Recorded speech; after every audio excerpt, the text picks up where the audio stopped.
Hey guys, it's Kugli again with another ROM review, and this time I've got the OP3 Light version 2.1 for the OnePlus 3, so stay tuned for that.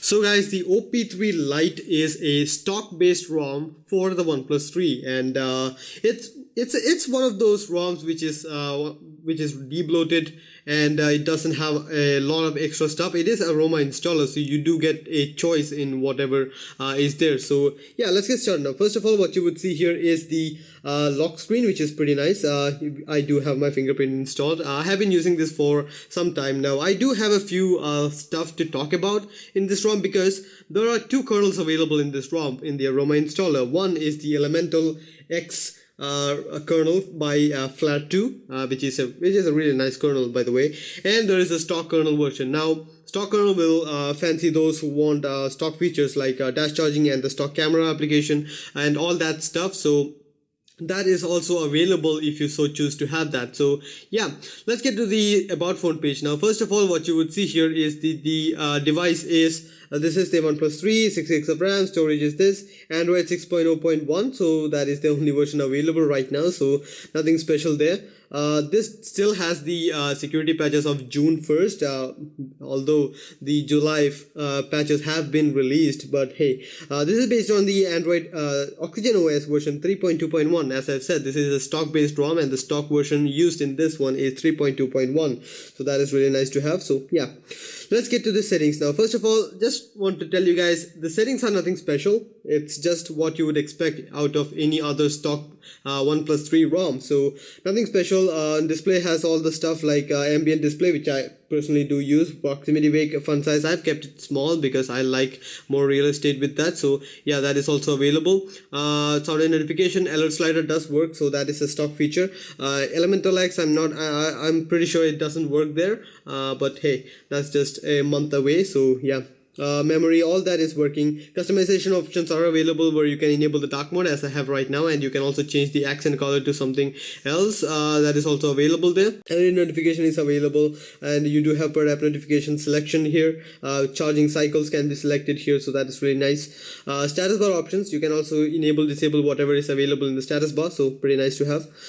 Gestures, now gestures do work, so that is something which I really appreciate. Gestures work, and you can draw a circle for camera and all that, so yeah, it's nice. So that is it in the options. Now being 3.2.1, you do have sRGB mode, which is pretty nice to have. I personally do like sRGB mode quite a lot because it does give you a truer sense of color rather than the oversaturated colors of AMOLED, so that's really nice to have. USB debugging is enabled, by the way, and you do have all these settings which are pretty nice. I would have liked to have, I'm not sure why stock ROM doesn't have a 0.75 animation scale. I would have liked to have that because 0.75 is, in my opinion, the perfect animation time scale, all that, which is pretty nice. I would have liked to have that. All the other custom ROMs like Resurrection Remix has a slider which you can customize, and I normally put it to like 0.7 or 0.8, which is perfect. This doesn't have that because it is stock based. So that is it in the settings menu. There's nothing much, as I've already said, because this is a stock based ROM, so settings doesn't have much stuff in it.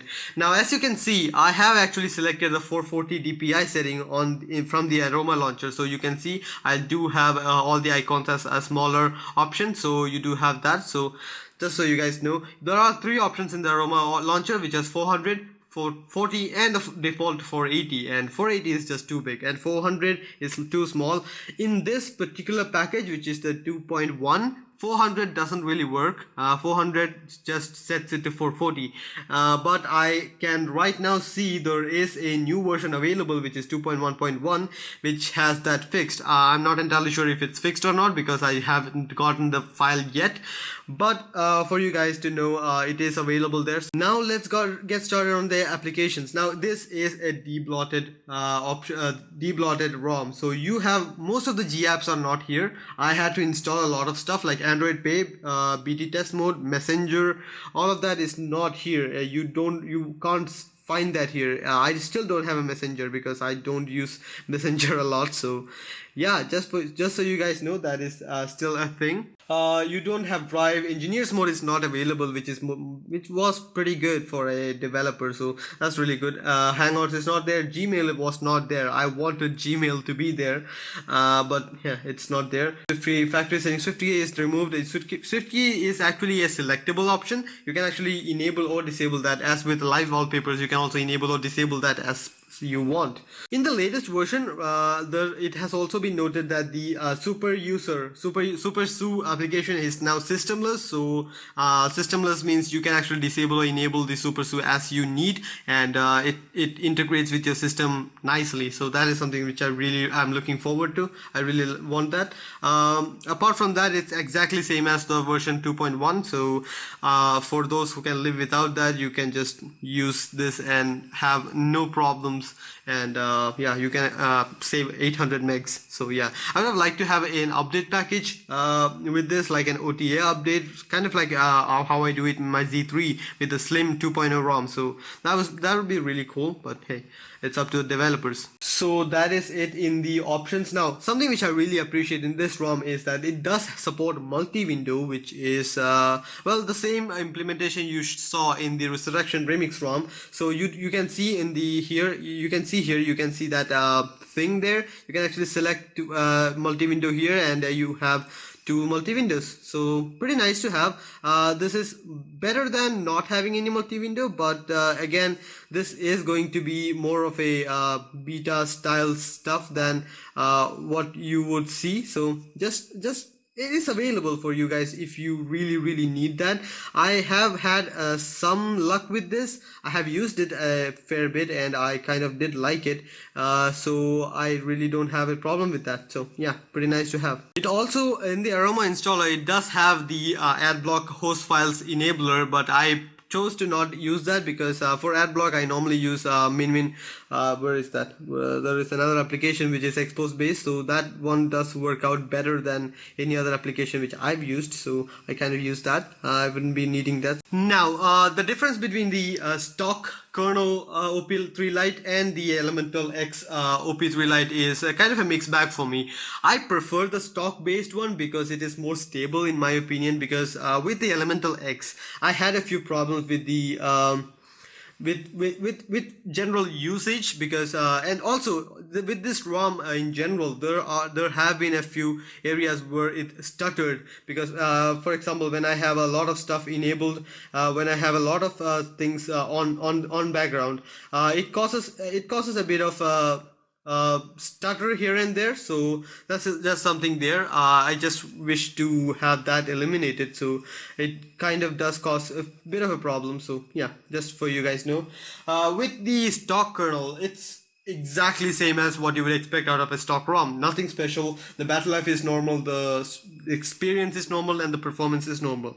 The only problem with the stock one is that there isn't an OC profile, so you cannot overclock this device. But honestly, the device is just fast. You don't need overclock on this as of now, as yet, because overclocking this device just means you are a crazy person who just needs numbers in Antutu or any other benchmark. So yeah, just so you guys know, I was able to disable a few CPU cores so that I was able to reduce the CPU cores. This is the lower cluster CPUs, so that I can get a bit better battery life, and it was working. It does work. I was able to get a better battery life with this.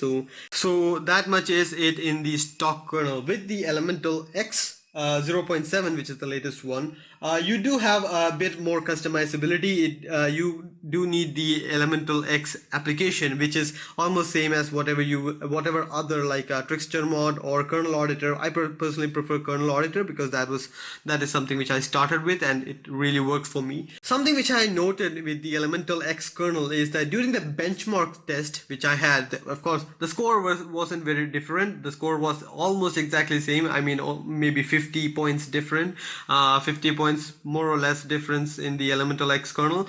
So during the benchmark, the graphic test, 3D benchmark test, the textures were missing, and I reinstalled the ROM. I did a lot of stuff. I downclocked the scores. but still it did not work. The 3D benchmark textures were missing. I'm not sure why that was, but maybe something wrong with the Elemental X installation at the time. But I did install it 2 or 3 times, but it didn't work out the way I needed to be. Now the battery life difference was minimal. I didn't see any difference in battery life. I used both the kernels, half day, and both the use case scenarios were same, so I didn't find any difference in the battery life between the kernels. So pick your poison. If you want OC, you can go for the Elemental X kernel. So yeah, as I've already said, there was a problem with the switching from app to app. It does kind of stutter sometimes, which is unfortunate because I really liked having this ROM. So I guess that much is it in the features department on this ROM. Now this is a very light ROM. As I have already said, this has almost all the G apps removed. You can install them if you want to. So engineers mode, engineer special tests, all that is deleted, and there's no availability of that in any of the forums as a package. But hey, if you want a debloated ROM, this is one to go for. So yeah. And also one more thing which I noticed is that normally whenever I flash a ROM for usage, I change the DPI setting to 408. With this ROM, a lot of applications started behaving wonky. I installed as a stock configuration, and then I changed the DPI setting manually to 408 using ADB. A lot of applications like ES Image Browser and YouTube Studios, they were not very happy with that. I had to reinstall the ROM, and I had to select 440. This is right now at 440. Because of that, I couldn't change the DPI setting to my personal one. It kind of broke all the other applications. So yeah, that's another heads up. Just I want to show you guys. The boot animation is exactly what you would expect from a stock ROM, which is the stock one with the circle stuff. So nothing special there. I'm not going to show you guys that because it's a waste of time. Also, the benchmark score, this is going to be exactly like the stock ROM. As you can see, 14,000, I guess 1,44,000, whatever. That score is what you get with any other stock ROM. Nothing special. Debloating does help it go past like 2,000 or 4,000 scores, but that is it. Nothing special out there. So just for your information, it's only that much improvement, but it is an improvement, so you can count on that. So I guess that much is it about the ROM. In short, this ROM is for those who want a debloated OxygenOS experience and are willing to sacrifice a bit of application support for that, because most of the G apps are removed. You have to install it yourself, so this will be on your system memory. So yeah, that's really nice to have. You can mod the kernel to Elemental X, and you can actually use the benefits of it, like sweep to save and all that, sweep to wake and all that stuff. It's available, but you do need the application for it. So like Kernel or the Elemental X's own application file. So that's a paid app though, but you can have that. So that's really nice to have. So yeah, I guess how much is it about the ROM. Hope you guys like the video. Please share, subscribe, and like the video if you found it useful. See you guys next time. Bye.